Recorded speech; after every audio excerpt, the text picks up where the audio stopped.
An innovative pilot project that uses oysters to improve water quality at Ma'alaia Harbor was launched on Friday by the Maui Nui Marine Resource Council. Bye babies!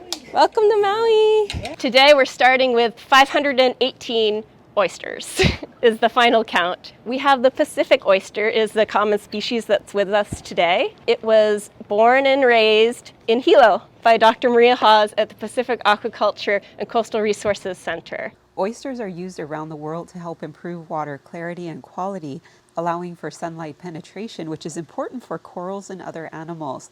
The goal is to make Ma'alaia Bay cleaner and healthier. We are hoping to improve the water quality here to help the coral and the fish here in the harbor and ultimately in the bay. And if everything goes well here, which we think it will, it's an example of a project that can be expanded across Maui and already is happening on other islands. Project partners note that the variety being used are not the pearl-producing kind and are not suited for human consumption because of the impurities that they are filtering. Really, the Pacific oyster is a very good choice because it filters so much water, and that's one of the reasons why it's used for this in other places. It can filter up to 50 gallons of water a day for one oyster, which is like phenomenal.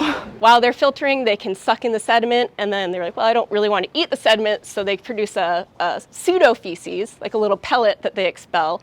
And so they've removed the sediment from the water column and spit it out in this little pellet that falls to the floor. The Maui Oyster Project is in partnership with Waterkeepers Hawaiian Islands, a neighbor island nonprofit, which now has 10,000 oysters installed at 4 sites on Oahu. This is an important step past water quality monitoring. I mean, we want to know what's going on with the water, but we also want to do something about what's happening in the water. Project partners say that there are 90 water bodies in the state that are impaired.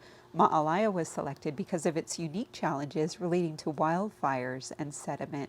The challenges are tremendous because Ma'alaia is the driest part of the island, the windiest part of the island, and the most fire-prone part of the island. And when the fires burn, the plants are torched, much of the soil becomes loose, so when the rains come, it all erodes into the ocean. While oysters are being used within the bay, a stormwater management plan is being developed at the 4,000-acre Pohakea watershed above the harbor to reduce sediment-laden runoff flowing into the ocean and reduce fire risks by creating fire and fuel breaks on the mountainside.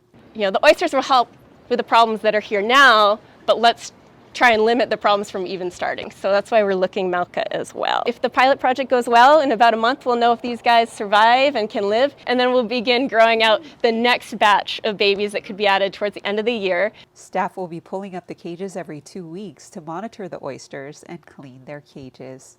For Maui Now at Ma'alaia Harbor, I'm Wendy Osher.